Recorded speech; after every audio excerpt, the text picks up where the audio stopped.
Welcome you all to law with flow. आज का हमारा टॉपिक है difference between res judicata and estoppel. Res judicata जो CPC में मेंशन है और एस्टॉपल जो इंडियन एविडेंस एक्ट में मेंशन है। रेस जुडिकाटा का मतलब होता है मैटर ऑलरेडी डिसाइडेड। कोई भी मैटर जिसमें ऑलरेडी कॉम्पिटेंट कोर्ट का डिसीजन आ चुका है तो उस मैटर पे कोई और सब्सिक्वेंट सूट कोर्ट उसका ट्रायल नहीं करेगा। और एस्टॉपल का मतलब है कोई भी पार्टी अगर अपनी फॉल्स रिप्रेजेंटेशन से इंटेंशनली किसी और पर्सन को इंड्यूस करती है उस फॉल्स रिप्रेजेंटेशन को ट्रू बिलीव करके कोई एक्ट करने के लिए, तो उस एक्ट को करने के बाद जो भी उसका लॉस होगा उसके लिए वो पार्टी लायबल होगी और बाद में वो डिनाई नहीं कर सकती कि उसने कोई फॉल्स रिप्रेजेंटेशन नहीं की थी। तो चलिए अब इसका डिटेल में इसके डिफरेंस समझने की कोशिश करते हैं। रेस जुडिकाटा का प्रिंसिपल मेंशन है section 11 of CPC. No court shall entertain any suit or issue in which the matter directly and substantially in issue has been directly and substantially in issue in the former suit between the same parties or between parties under whom they or any of them are claiming litigating under the same title in a court competent to try such subsequent suit or the suit in which such issue has been subsequently raised and has been heard and finally decided। कोई भी court उस suit को entertain नहीं करेगा जिसमें जो matter है वो डायरेक्टली और सब्सटेंशियली इशू में था किसी फॉर्मल सूट में। फॉर्मल सूट में मतलब वो सूट भले ही लेट इंस्टीट्यूट हुआ हो बट उसमें डिसीज़न जो है पहले आ चुका हो। Cause of action subsequent suit और फॉर्मल सूट दोनों में सेम है और वो जो डिस्प्यूट है वो सेम पार्टीज़ के बीच में है और वो सेम टाइटल के अंडर क्लेम कर रही हूँ। और जो फॉर्मल सूट है उसमें डिसीज़न दिया हो किसी कॉम्पिटेंट कोर्ट ने और डिसीज़न बेस्ड ऑन मेरिट और suit heard and finally decide हो। तो इस तरह के अगर ऑलरेडी एक सूट में एक मैटर में डिसीज़न आ चुका है, जो मैटर सेम पार्टीज़ के बीच में था, कॉम्पिटेंट कोर्ट ने डिसीज़न दिया है, तो अब उसी मैटर से रिलेटेड कोई भी सब्सिक्वेंट सूट अगर आप कोर्ट में लेके जाओगे किसी भी कोर्ट में तो वो कोर्ट उस सूट का ट्रायल नहीं करेगा। यही हमारी doctrine of res judicata. Section 115 ऑफ Indian evidence act. When one person has by his declaration, act or omission intentionally caused or permitted another person to believe a thing to be true and to act upon such belief, neither he nor his representative shall be allowed in any suit or proceeding between himself and such person or his representative to deny the truth of that thing।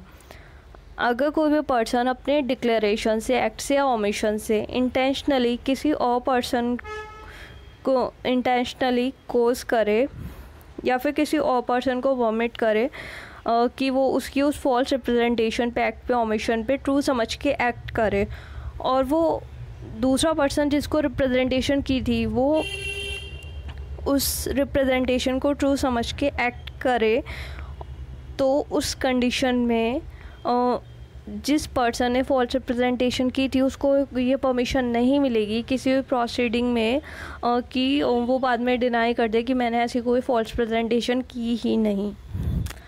अभी race judicata की doctrine applicable है civil और criminal both matters में और ये estoppel की doctrine applicable है सिर्फ और सिर्फ सिविल मैटर्स में। और रेस जुडिकाटा कैसे अराइज होता है? From the decision of court. Court decision देगा एक फॉर्मल सूट में और वो डिसीज़न बार कर देगा और जो भी कोर्ट होंगे उनको ट्रायल किसी सब्सिक्वेंट सूट का ट्रायल लेने से बार कर देगा जो सेम पार्टीज़ के बीच में हो, सेम सब्जेक्ट मैटर के ऊपर हो और फॉर्मल सूट में ऑलरेडी डिसीज़न आ चुका हो।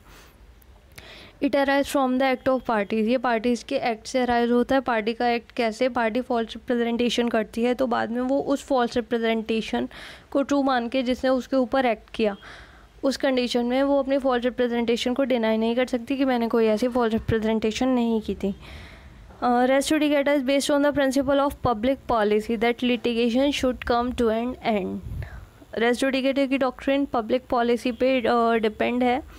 पब्लिक पॉलिसी पे डिपेंड है कि जो भी प्रोसीडिंग चल रही है कोर्ट में, लिटिगेशन चल रही है, उसका एक फ़ाइनल एंड होना चाहिए।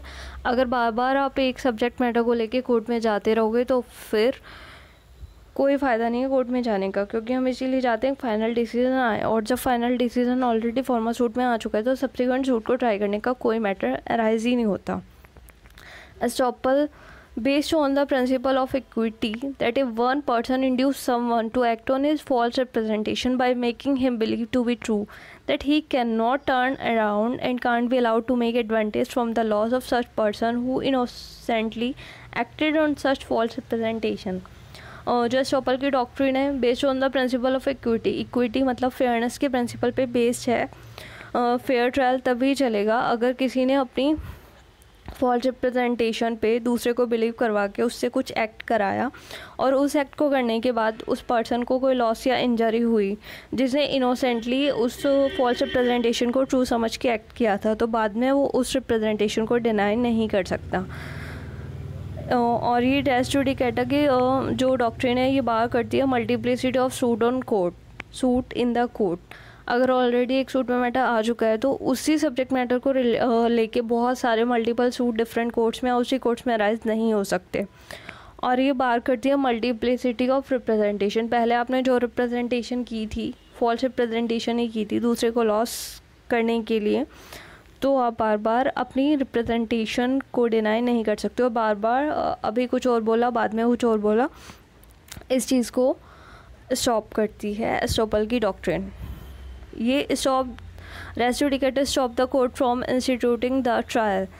रेस जुडिकाटा स्टॉप करती है कोर्ट को सब्सिक्वेंट सूट में जो सेम मैटर पे और सेम पार्टीज़ के बीच में सेम कॉज ऑफ एक्शन को लेकर राइज हुआ उसका ट्रायल इंस्टीट्यूट करने से बार करती है।